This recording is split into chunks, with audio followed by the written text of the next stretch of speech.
What's up, everyone? We have a very exciting guest with us this week. Bree is here to share her story and everything about Merch by Amazon and all the other crazy ventures she's into. And Bree, let's just get right into it. First of all, I love the necklace you're wearing, by the way.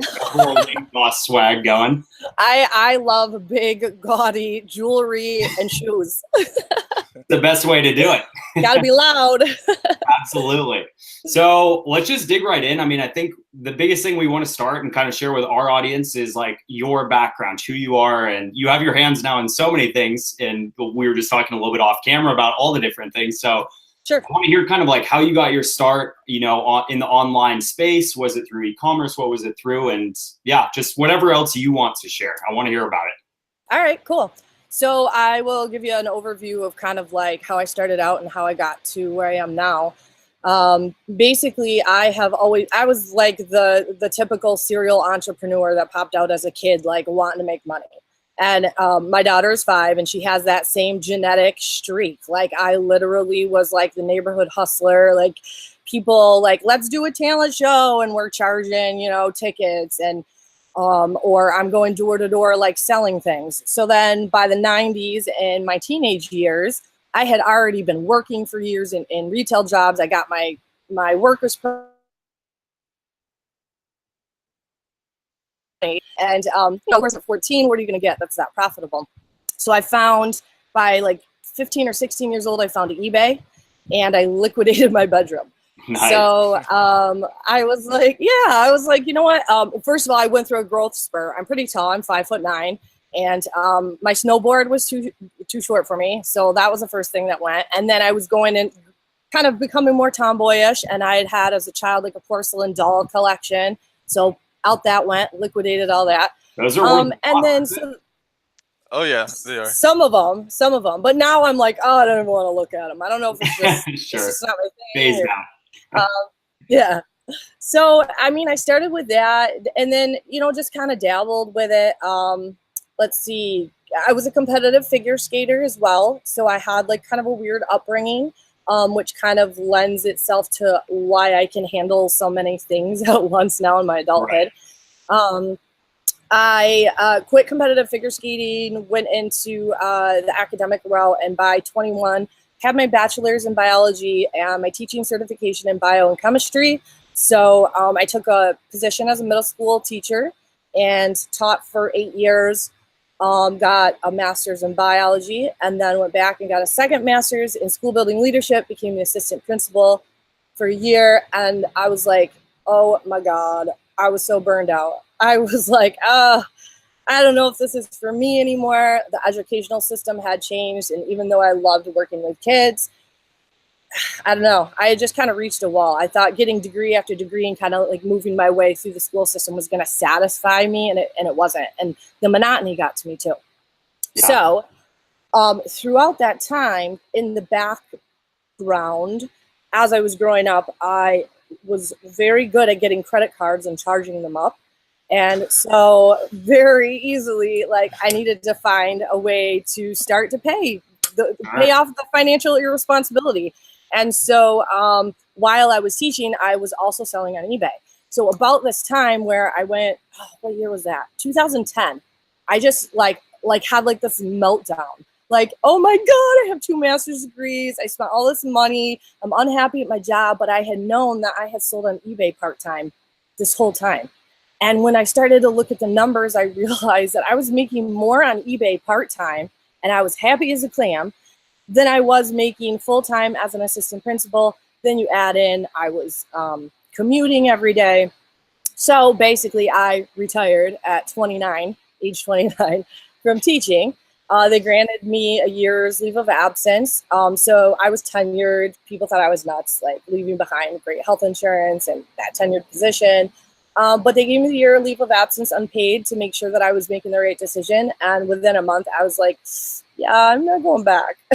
So, and then that's what snowballed and created like what I've established now.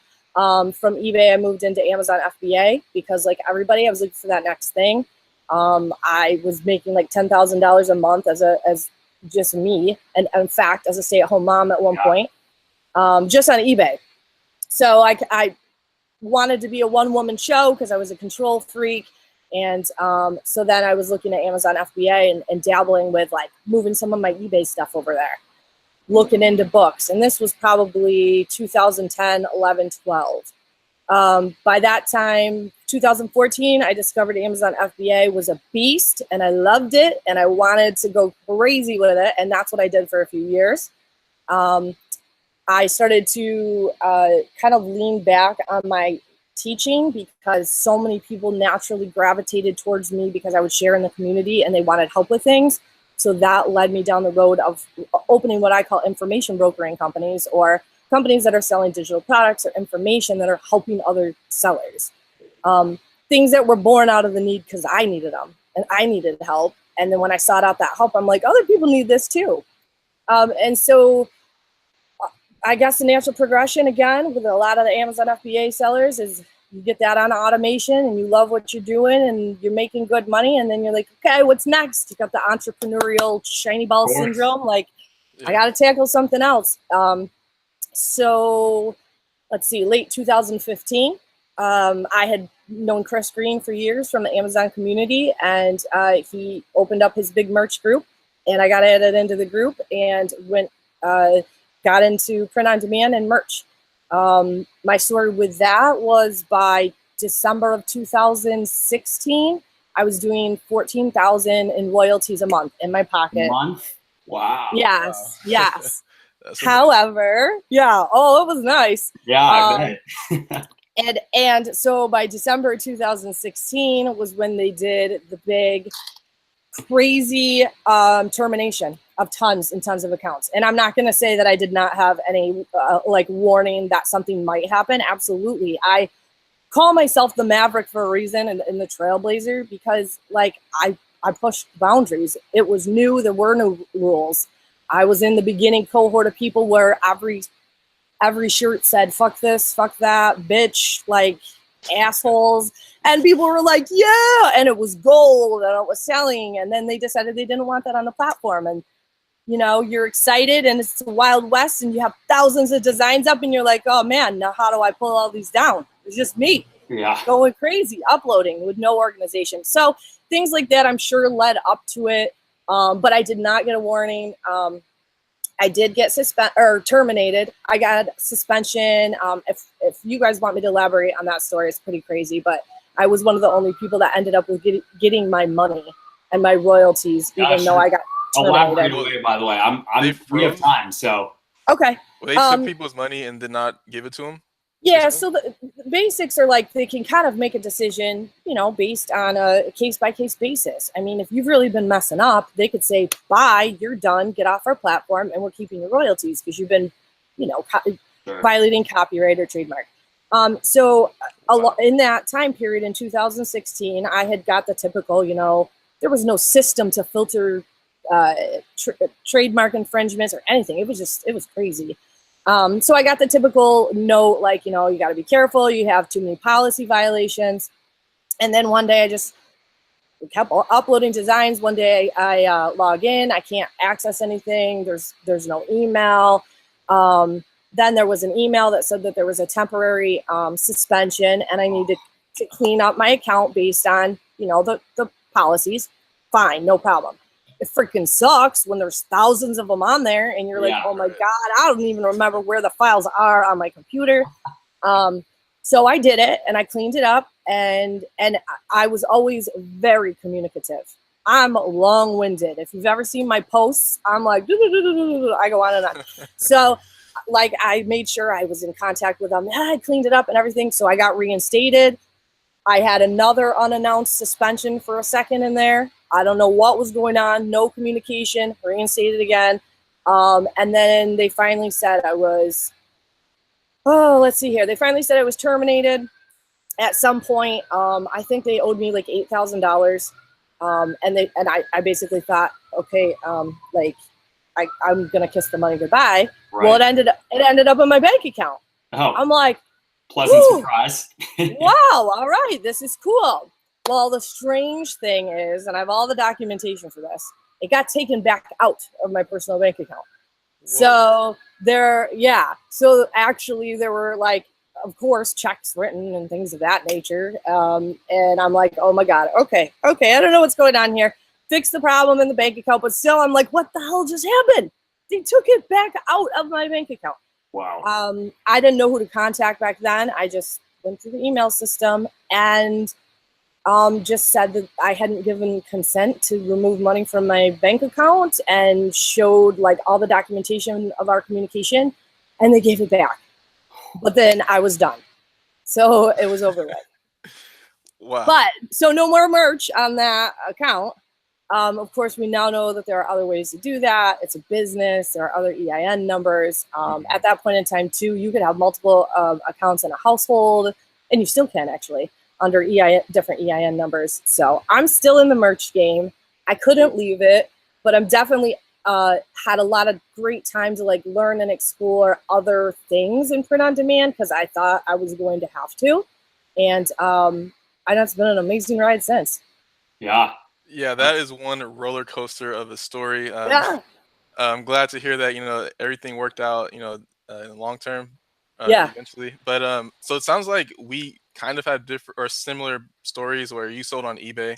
What were you selling? Were you doing like wholesale or what were you selling on eBay? No, it's funny. So I've been in e-com for like 20 years and I have not sold wholesale until the last like 3 years. Everything that I sold initially was literally TJ Maxx and Marshall's flips. Everything. So you're making arbitrage game. $8,000 or $9,000 per month. Well, that's where I started was TJ Maxx and Marshalls, but yeah, eventually I added in a lot of used stuff. I'd say my bread and butter, well, not I'd say, definitely my bread and butter, clothing, shoes, handbags, both men's and women's, and vintage stuff now. But when I was doing the $10,000 a month, yeah, it was a mix of literally hitting the department store sales and the clearances. Especially, I've got 13 to 15 TJ Maxx and Marshall stores in this area. We're rural. So what happens is they don't sell out of anything. And every year they do that. They do a semi-annual twice a year sale where the markdowns get marked down and marked down and marked down and marked down until they're 30 cents or gone. Wow. So yeah, so the big cities don't get it because the stuff, as soon as it gets marked down, is like gone. But in a place. By the way, we should have asked this, but where are you located? Where are you calling in today from? So I'm in Western New York. So Okay. I'm south of Buffalo in Fredonia. I'm like 45 minutes from the Canadian border, 45 minutes from Ohio, 45 minutes from Pennsylvania. Yep, definitely rural up there. That's awesome. Yeah, yeah. It sounds like you got the strategy down for retail arbitrage up there, it sounds like. Oh, yeah. Yeah. I will never still run doing out. it now? All right. Yeah. Yeah, I'm like pretty much always into everything. I never discount anything or discredit anything. Like I'm just always, I wouldn't say it's like my big focus just because like online arbitrage is so easy for me. But definitely I can't go into a store, a restaurant. I can't go anywhere without like checking out like, oh, what's their, who's providing their cups back there, like, oh, look at gift and a curse, Yeah, and then I have the eBay background, so like you go to somewhere like Applebee's and you can't look at the mementos on the wall because you're like, oh, they could probably flip that for $250. Of course. I'm just so curious. Like you're into so many things. You're into eBay, merch, and everything. RA or OA.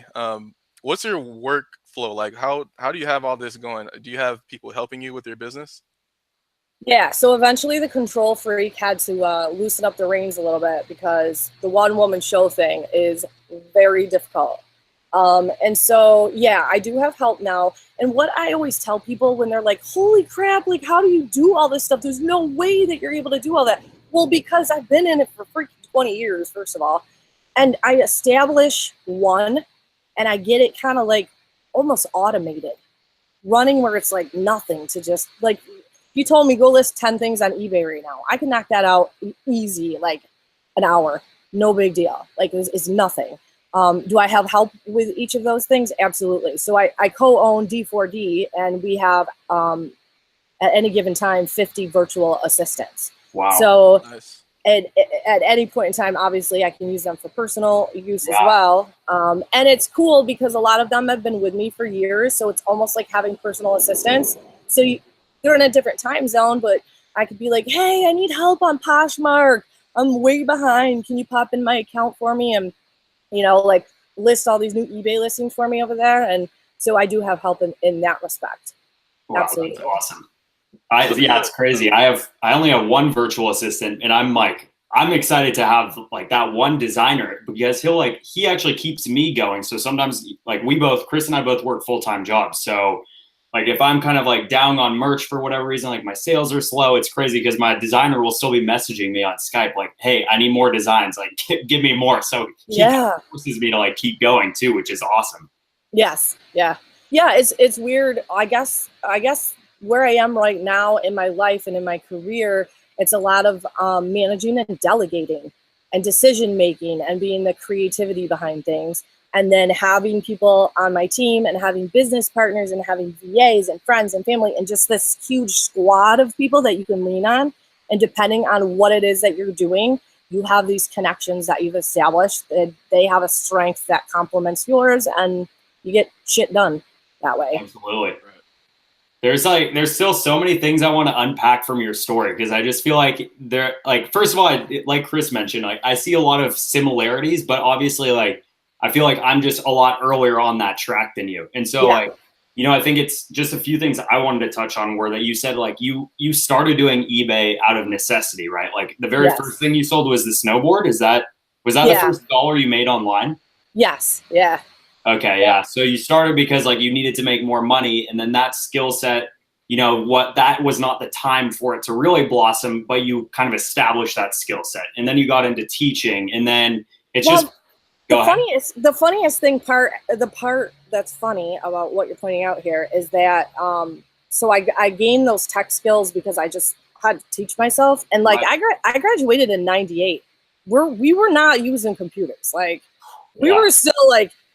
That was literally the cusp of still typing on a freaking typewriter and using like those. I don't even remember how to do all that stuff. Like So but what happened was when I was teaching, I went back to my home school district, and it's an economically depressed area that was granted with an amazing grant from Apple. So the teachers we were given like laptops to use at home and at school, and some of the rooms had full laptop carts, and we learned how to use like the smart boards and Kangaroo and like all of these cool tools. So like I was so excited about that I threw myself into learning how to use it all, and then I utilized it because I taught science. I was like, heck yeah, this is amazing. I used that, and then what happened was I started teaching the teachers how to use this stuff, because those that were older than me were like terrified of it. Sure. And so that evolved into the early on like online courses that were all HTML. So then I taught myself that so that I could develop online courses for the district, so that these teachers that maybe couldn't attend live could like take it online with me. So It's just weird. Everything started to weave its way and like make sense. Yeah.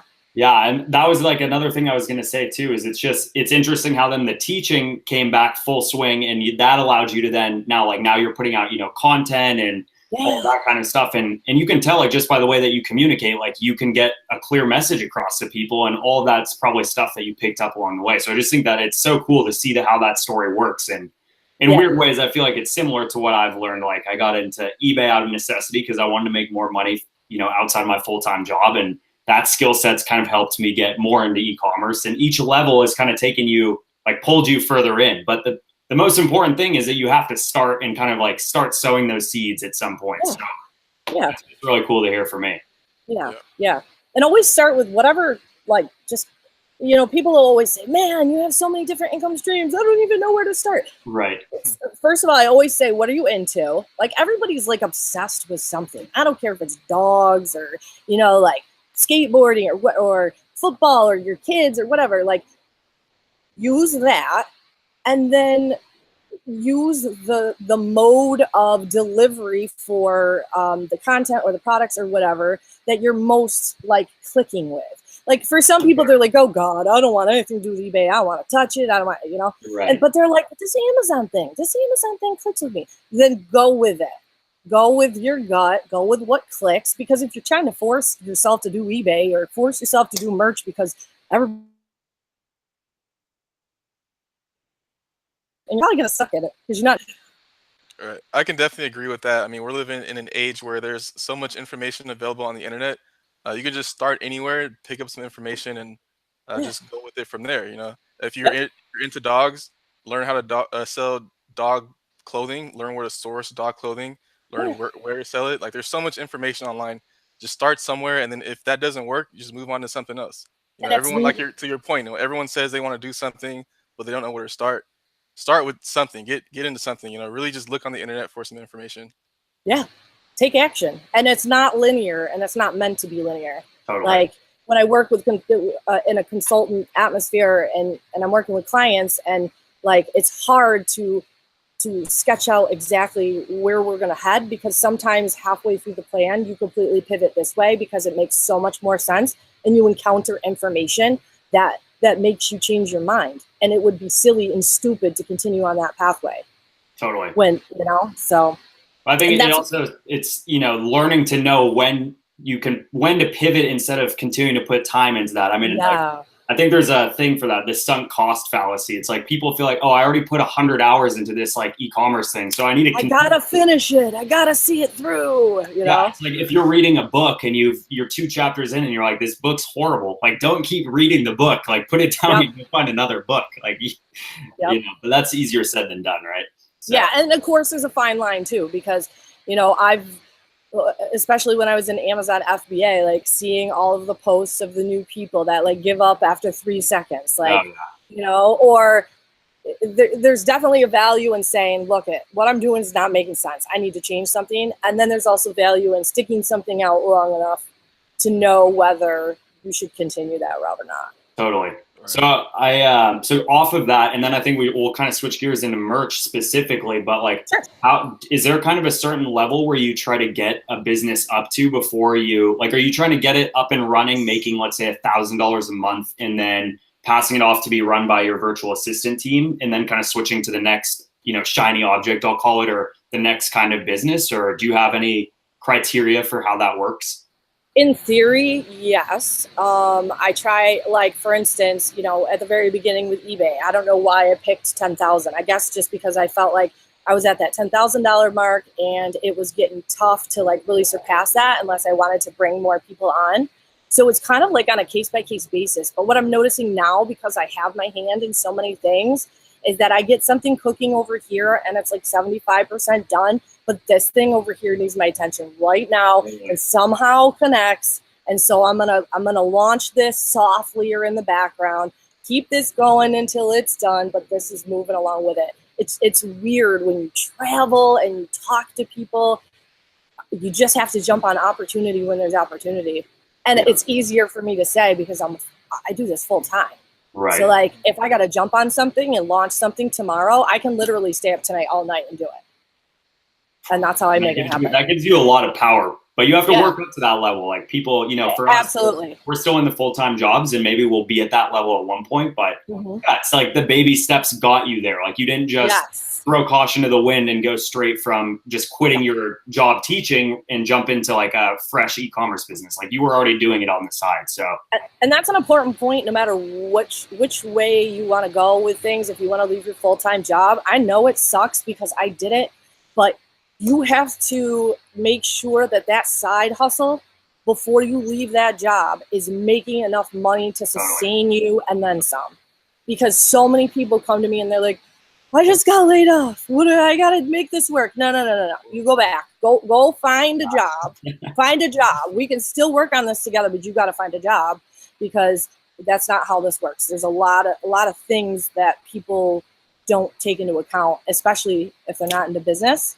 But that's so important. I want people to know, like, if you have a solid job, keep it until you're just so exhausted and that's normal, but you're making that money that you need to see. And I can speak on that too, because I used to do like 100% commission door-to-door sales, and the entire time I was doing that, I was like, so I made my own schedule. I was trying to get like all these side little e-commerce things going, but it's so much more stressful to try to get the side stuff going if you don't have something that's bringing in a consistent pay, at least. Yep. And for some people, maybe that's the pressure they need. But for me, I don't work like that. Like, I want to know I have the consistent paycheck. Plus, I think there's a lot of other benefits to having the full-time job. And, Yep. Chris and I have talked about, like, I don't even if I got my merch business to a point where I could quit, I don't know that I really would. I actually like my full-time job a ton, and I like the side hustle feel as well. So Yeah. I think that's really important that we talked about that. And that's an important point too, that everybody's like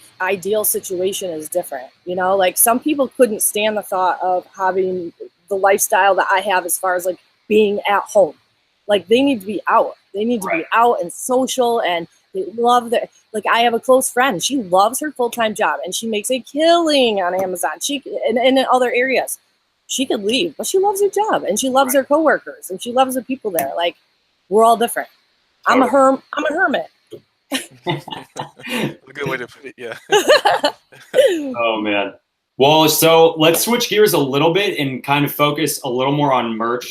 As we kind of talked about, every week we do this show and we kind of talk about our numbers for the week. What tier we're at, how many t-shirts we sold, if we had any, cancels or returns, and then just kind of some of the stuff that worked for us, strategies we're trying, stuff that didn't work. And so maybe Chris and I can go first, and then if you feel comfortable, we can dive into your numbers and kind of talk specifically about your merch business a little bit more. Does that sound good? Yeah. Okay, cool. Chris, do you want to start off? Yeah, I'll go ahead and start. So for me, last week, or pretty much last week and this week, I'm still on tier 500. I do have 472 live listings right now. There were a few things I was taking off. I think I did mention that before. My designer is still giving me new, fresh designs, and I have a lot of stuff that I know is probably not going to sell. So I'm taking some stuff off. So now I have 472. Last week was a little bit light on sales. I do have a total of 8 sales last week. And that was across 6 different products. One of them was a hoodie, one of them was a long sleeve, and I sold 2 different pop sockets. So that's a cool thing. I like to see that the pop sockets are getting a little bit of traction, so that's pretty cool. One thing I did do, I remember you mentioned Pinterest before. So I did dabble into that a little bit last week. So hopefully I could put some more work and more time into it, and, some results might come of it. So that's what I did last week. And so that's pretty much it. What about you, Ben? Nice. Still haven't sold any pop sockets. I'm a little butthurt about it because I put up like 50 last weekend. So I'm still at tier 1,000. I've sold 21 shirts in the last 7 days. And then I'm upset because I had 4 returns, which I think pretty much doubles the number of returns I've had in total. So that's a little frustrating, but it comes with the business. So, and 17 different shirts. So I'm definitely still getting a lot of like variants. All my shirts are selling kind of like 1 and 2, and I've done a lot of the evergreen stuff. So seems like it's increasing every single week, I've noticed. Yeah, I feel like my merch business is finally starting to get a little more consistent. And one thing that I did do this last weekend was I went back through all my existing listings, optimized the price, changed out keywords for anything not selling. I pretty much upped all the prices from, even the ones that I had at like $12.95, $13.95. I think across the board now I'm at $14.95, except for there's a few designs that are just horrible that really should be taken down. So those ones are at like $12.95 or something. But otherwise, that's kind of like what I've been doing. I just put in like a fairly big bulk order with my designer. So I'm hoping to get a couple hundred more shirts and max out my tier in the next like 2 months. So you're doing it in bulk orders, you're saying? So pretty much like my designer, I just like normally I pay $2.90 for a design. And so I just said, hey, I want to do 400 shirts. Can we work out like negotiate a better rate? And so essentially we're going to do, I think, $2 or $2.20 per shirt now. So I'm going to do like either 200 or 400 designs. So I'm investing a little bit of money, but I think it's worth it if I can get them all up for Q4. And then I have a very optimistic view right now on print on demand. So anyway, Bree, I want to hear your business and your numbers. Yeah, same here. Oh my God, buckle up. Oh. All right, I'm like going through in my head like, I don't even know where to begin. Okay, so to back it up, I lost the one account in December of 2016. I was at tier I want to say it was at tier 8,000, getting ready to tier up to 16,000 would have been what it tiered up to back then. And I told you guys, I think I wasn't averaging 14, but it was December, and sure. I had 14,000 in sales as I left. So that was gone. My husband, however, had an account. I was too pissed off for several months to do anything with it. And then I was like, you know what? We need to get that thing fired up. So, so we could talk about numbers with that one. And also in that time, I said I started dabbling in all the other areas of print on demand. So I actually have an income that comes from probably 20 different print on demand fulfillment centers or standalone sites. Numbers wise, the most is definitely coming from merch right now. His account, I think we're at 3,000. So that's weird to me. Like everything was even numbers before. Oh, let's just do a 3,000 tier now. All right. Yeah. And then only half of the slots are filled. And I probably sell 15-ish a day. Wow. And half of them are pop sockets right now. Wow. And the pop sockets I have are literally the most basic things you've ever seen. They're either not even patterns. They'll be like, I'll just be like, put a taco on there, or like a unicorn. And I guess because of my writing background, like I'm really good at nailing down good keywords to drive people to finding my unicorn, like nestled in there. And it's different enough. The stuff I'm doing is different enough. And then I also went through all of my old t-shirts, which I haven't even had time yet. And I'm uploading all my t-shirts as pop sockets as they make sense. So, let's see, what did I do this? Oh, strategy wise, what I was doing this week was taking my designs that were about to fall off Amazon. And I went back through and I used Merch Lister Pro and Merch Buddy. And I literally opened 100 tabs at once with the software. And I went through every single one that had like just a few weeks left. And I brought the price all the way down to like whatever it was to almost break even. Right. I was like, I'm a little scientist. I'm a scientist too. I was like, these things are going to die anyway. It's late at night. I can't sleep. Let's do this. Yeah. And actually I'm seeing some great results. So several of them were saved in the process. So now they'll forever live on. Some of them fell off. And then what I'm going to also do is go way, way, way, way back to the ones that fell off ages ago when we didn't even have long sleeve t-shirts and hoodies and things of that nature. I'm revisiting those too to capitalize on some old designs I have. Mm-hmm. So it's a lot of, I don't have to pay for any additional work because I have so many designs that I can rework and work. And I use software to push them out into other areas too. So Zazzle, Redbubble, Etsy, Amazon Seller Central, to name a few. Wow. So I'm getting royalties from them as well. And so how are like the royalties on the other platforms? I mean, you said merch is the biggest, but do the others like add up to be quite a bit still? Like, do you think it's worth it? They're going to surpass merch as soon as I have. Yeah, easily. Because first of all, I'm developing a brand and a Shopify store based on our personal family. We love to camp and we're into extreme motorsports, dirt bikes, four-wheelers, awesome. Like sleds, and even our daughter gets into it. And we traveled for 2 years with a toy hauler and worked like this for 2 years. So it made sense to go ahead and start building a brand. So that brand alone, once I get that going, will be thousands and thousands of dollars more per month than just like merch. Hopefully once I get the Facebook ads and drive traffic, and I mean, I'm going full out physical products, print on demand products, a community, and we're doing some traveling for it. But beyond that, I think easily I'm going to be able to generate more sales on Amazon Seller Central, unbranded, with just random designs, using my pod fulfillment centers, and then reworking those designs on other products. Like I'm doing cutting boards, etched glassware, different styles of hoodies. I'm selling the crap out of baby onesies, like with like four-wheeler designs. Yeah, it's picking up with Q4, and the more I add over there and the more I mesh my knowledge of Amazon FBA and Pod, it's starting to really pick up there. And then Etsy's coming in too. Coming in hot. A lot of things in there. There's a lot of stuff. I've actually been taking tons of notes during this, but so with first thing I wanted to say is, so your guys like personal brand, are you going to be doing that all on Shopify? And then is that going to be kind of like, is that a niche specific brand? Like, are you just going to focus on your family, extreme sports, and anything else? Or is it going to be all your t-shirt designs, all the different products in one place? Okay, so it kind of is like that, but the visibility is different based on the marketplace. So mainly, yeah, I use Shopify as like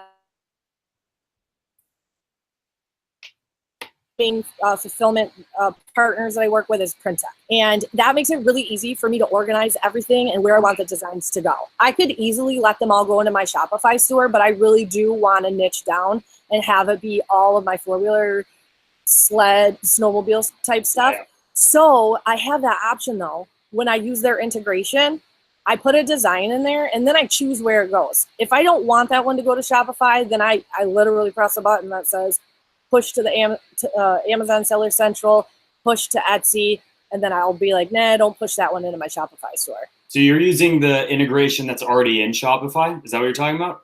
I'm using Printech integration. Oh, okay. I think I've heard of that one, Printech. Okay, cool. I've never heard of that. So you're saying that's a software where you can push designs to these different platforms? Yeah, so there's actually, and you can run several at once, and that's what I'm building because they don't all offer the same exact thing. Like, sure. Maybe I want leggings from one, and maybe I want a yoga mat from this one over here. Like, you can actually hook them all in.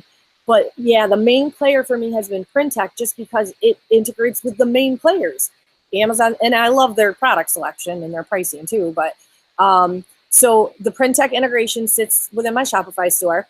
You upload your designs on whatever you want from their product list.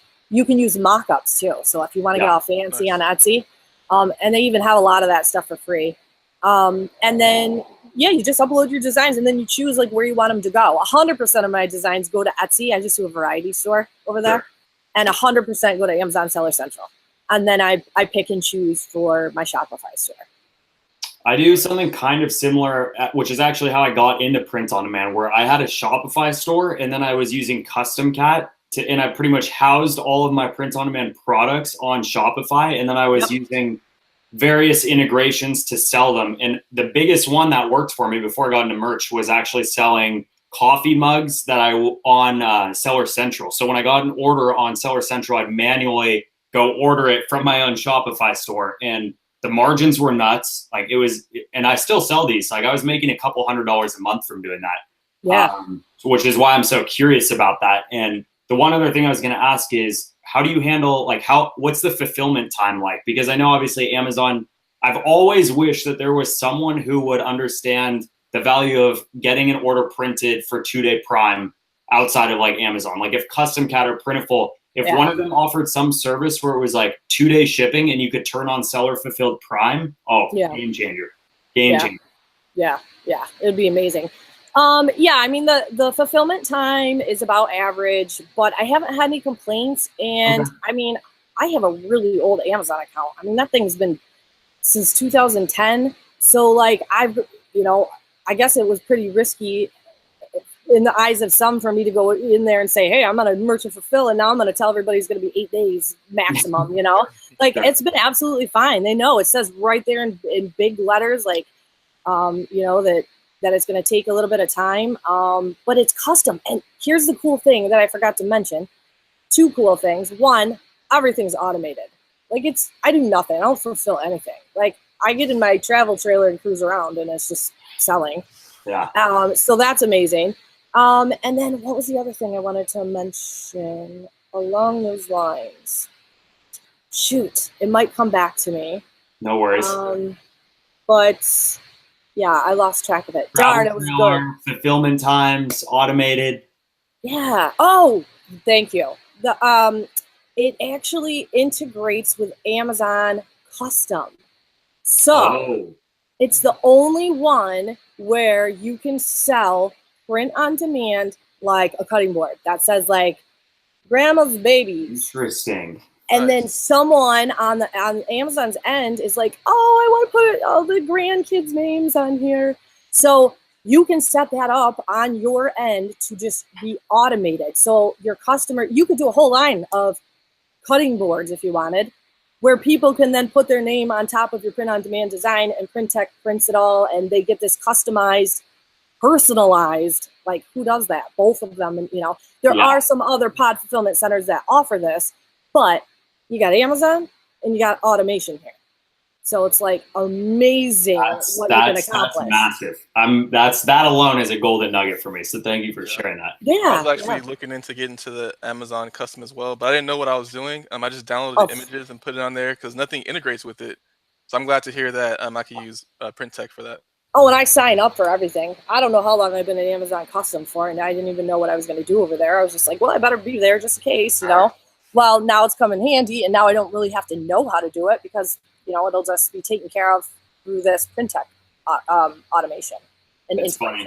Whenever I hear about some new Amazon thing coming out, I always sign up, even if I'm like, totally. I don't even know what this is. I just sign up because I just know like, oh, well, maybe it'll end up being helpful, or I'll be early to the platform, whatever. I mean, it's Amazon, so. Right. Well, I ended up in the Amazon influencer program that way.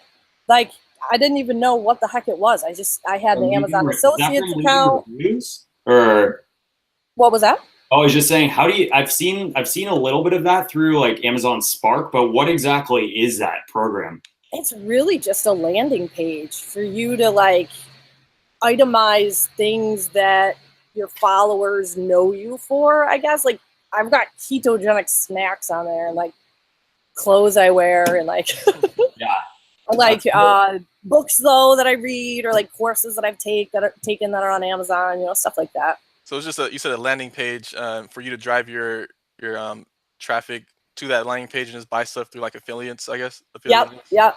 It just kind of helps to support like the whole using your associates account for affiliate payout and stuff. They really want more people to come to Amazon for sure. So they'll do anything they can to get more people to come to the website. Yeah. Then they have me because I'll just sign up for all of it, like Amazon, whatever. Oh, I got to be in there. I got to check it out. Funny. I didn't really buy a lot of stuff on Amazon until I started like selling stuff on Amazon. Yeah. It's like, oh, I can just get this. It'll be here like in 2 days. Okay, sure. Oh like all the time. Have you ever gotten into the Amazon flips and all that? That's another thing that Amazon FBAers get into, ordering off Amazon to sell back to Amazon. I haven't. My whole introduction was I worked at a company, and the guy within the main business, he kind of had a side hustle, which was we were retail arbitrage. So we'd buy like closeout lots and sell them. Sell them on Amazon. And so that's how I got kind of introduced to the whole world. And then I was trying to get into like private labeling and all of that stuff. And then I got into eBay, and then that he was actually, my old boss was the one who told me about merch for the first time, and he kind of sloughed it off, didn't really do much with it. And I think I randomly applied to it because I heard him talking about it. So I haven't done any of the back-to-back like Amazon flips. So I've tried it a little bit. So I would pick up some things from like thrift stores, but then I'll go into my phone and see that Amazon's like taking this much. So I'm like, no, I'm not going to send it to the warehouses. So then I'll just try to flip it on eBay, but it's still sitting here. It doesn't sell as fast as Amazon. So I tried it. I don't like the amount of money they're taking for fees. It really takes a lot of work for you to find items that give you a lot of profit. So I kind of stopped doing that really. Yeah. Go ahead, Brie. I was going to say I went through the same thing in 2014 when I started, where I was like, especially coming from the eBay world, I was used to like taking $1 item and making $50 from it all day, Right. But I started to learn that I could also sit on that item forever. And then, I learned the value of volume and flipping things in a short period of time.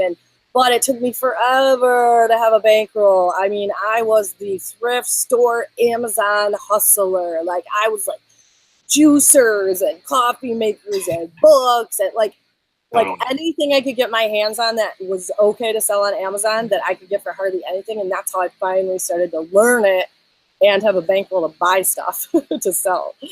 I think the really cool thing about print on demand too is that what I really started getting into it and really liking it was that you're essentially you don't have to go and spend money up front. You don't have to go and spend time and go to China and get a private label product and a logo and this and that. You're instantly, like, if you just know some basic design skills, you're literally essentially outsourcing all of the fulfillment and everything to Amazon or your print on demand provider and customer service, everything. And then if you outsource the design, you literally have a full outsourced business, and you can start that in what, a month, probably less. I mean, obviously. I mean, yeah, like you could literally be today.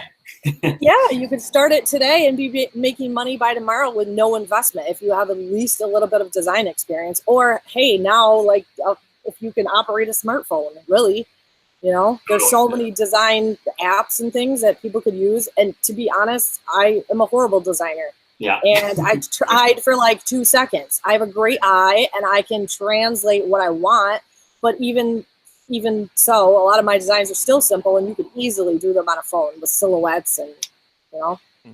So you did touch upon D4D. Do you want to go into details about that at all? Yeah, sure. So D4D is design for, like the number 4, dollars.com. And the impetus behind it was it's co-owned by Dennis Duncan, Aaron Engler, and I. And we all have different backgrounds and different places we come from in ecom, but we've all been very successful in our respective areas of ecom plus print on demand. And we are down in the trenches too. We're still building stuff. Like I still have so many things I want to build, but we saw a need in the community. Just people need help. They needed good information. They needed no fluff information that it was like watching it for 10 hours to like get like one little piece of information. Like we're pretty short, sweet, and to the point with most things. We also know what sucks and what fails because we're still doing it. And we'll come out and be like, so I tried this and it doesn't work. We just try to be real honest about what we're doing and then provide those same types of services and tools and software to people. So as an example, it's print on demand anything. Like if you're selling on Etsy and you need some designs for your, I don't know, stationery line, you know, we have image packs and vectors and graphics, and we have partnerships with artists that will make custom stuff for you.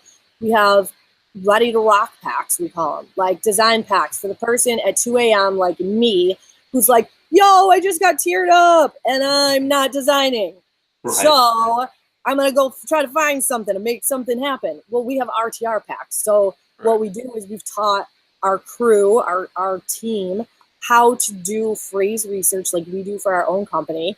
Then they hand it off to the design team who designs like we design for ourselves.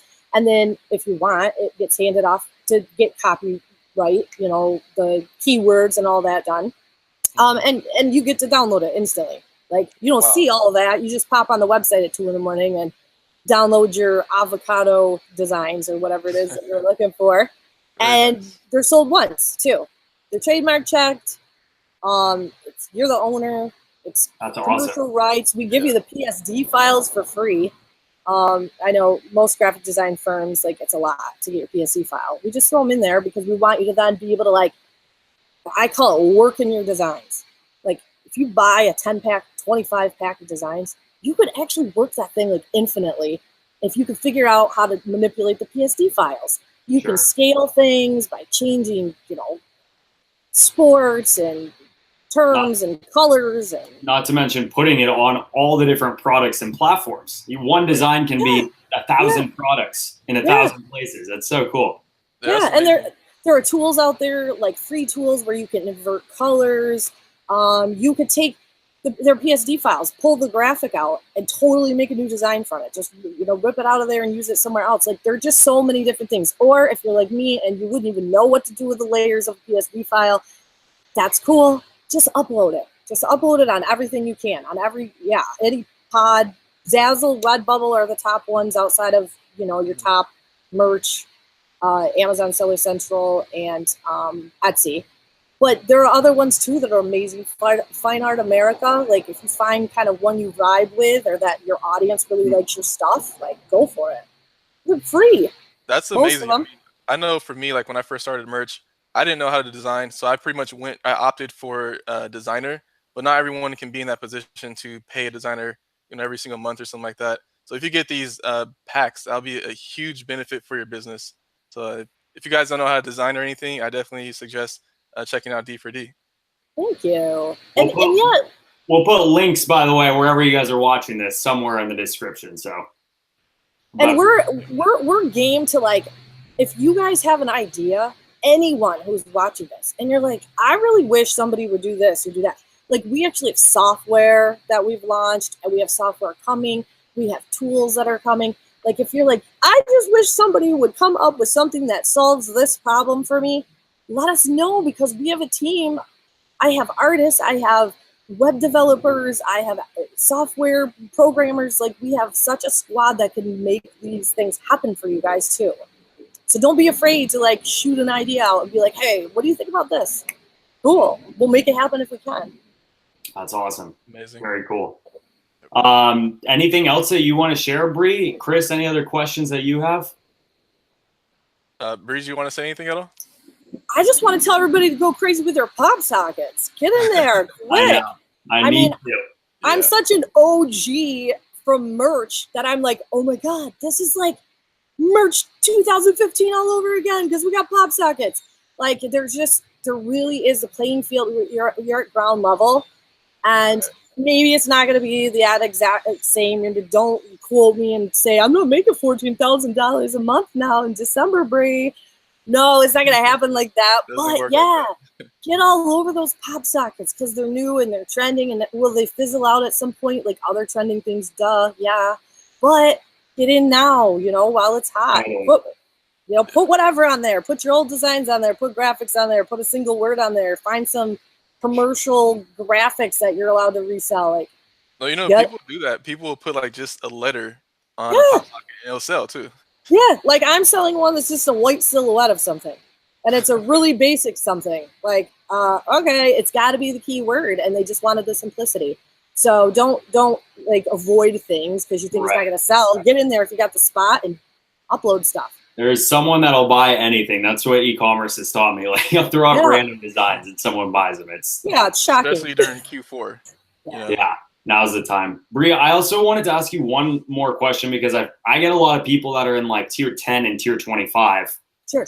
And they're like, I can't get out of these tiers or whatever. And one question that I wanted to ask you, since you've been so seasoned in e-commerce, is like, what advice would you give to someone that's just starting with merch? Or I'll talk about merch specifically, but any e-commerce, like, what is some advice you give to someone struggling or just kind of getting started? Well, you got to be patient. It sucks. You do hear all these stories about, the person that hits like the amazing design that sells 5,000 of them. And like, those are the glorified stories, but that's not the reality of it. The reality of it is that you can make a lot of money or you can make a little bit of money. And it really just depends on like how much time you have to invest and, how much you really want to put into it. I'm off track though. Wait, redirect me real quick with I was heading down a different path. I got you. That was a good little thing. You want to put in the work to get it. That's pretty much what you're saying. Okay. I was gonna say if I'm going off on a different direction there, redirect me. But just people got to be just patient. There are ways to get yourself out of it. I mean, I've known tons of people that bought themselves out of 10 and 25. But if you don't have the money, there are other things you can do, like roll up them sleeves, get on Instagram, start hashtagging your brains out, like put those things up there. Like, it's time. Go on Facebook, start a Facebook page, like, use those hashtags. People were always saying to me, the older crowd, what do you do with those hashtags? Those are weird. like they're sketchy because they're hashtags. Like, they didn't understand the relationship between Instagram, Yeah. They're Pinterest. Go bananas on Pinterest. There's so many free ways. Amazon, is it Amazon Spark? Yeah. Tumblr, Winalo, Reddit. There are lots of go to Facebook groups where you're hanging out and people respect you already. Like, don't go creeping in there and be like, hey, I want to buy my horse shirt. Click and run. Like, get involved. Like, there are ways to get free traffic and get yourself out of there. And then there are little hustler ways too. Like, maybe your next door neighbors planning a bachelorette party. I know someone that could do their shirts, right? You do 10 shirts for her and get her to buy them off your Amazon account. You got a family reunion or the soccer team or whatever. There's way. buy them for gifts for people. Make them for, there you go. Merry Christmas to everyone. Pick 10 of them for your 10 favorite people. Make them their designs. Buy them off of your account. Tear yourself up, and your Christmas shopping's done. There you go. I love it. Boom. Wow, dropping some fire. Those are all, like, I feel like I can still do all of those things. Lots of options. Cool. Chris, do you have anything else or that we want to touch on? No, that's pretty much it, Brianna. I really do appreciate you being on today's show with us. It was great talking to you. I really do appreciate it. Thank you guys so much for inviting me. I had a great time. That was amazing. Like, I took so many notes during that. So I think we'll probably cut it there, but we'll definitely probably need to do at least a part 2 or 3 because I feel like there's going to be so much more down the road. So man. Yeah, again, thank you so much. But for everyone watching this, we'll put links down below to everyone's channel, Bree's channel. And Bree, where's the best place to find you? On your YouTube or? Probably just on Facebook. If you type in Brianna Moller Greene or Brianna Greene or just my name in Amazon, it'll come up. And yeah, just message me. Send me a message. The friends are maxed out and all that, but I still look at all of the, I'm still very accessible. So I look at all of those messages in my other folder. So I'll get to you. You responded pretty quick when I messaged you on there. So yeah, that's I'm managing people all day for the various companies, and they're international, so we communicate via Facebook. So I'm on a lot. Awesome. So, very nice. Yeah. Cool. Well, thanks so much. And with that being said, everyone, we will see you at the next episode later this week. All right. Thanks, everyone. Bye, guys.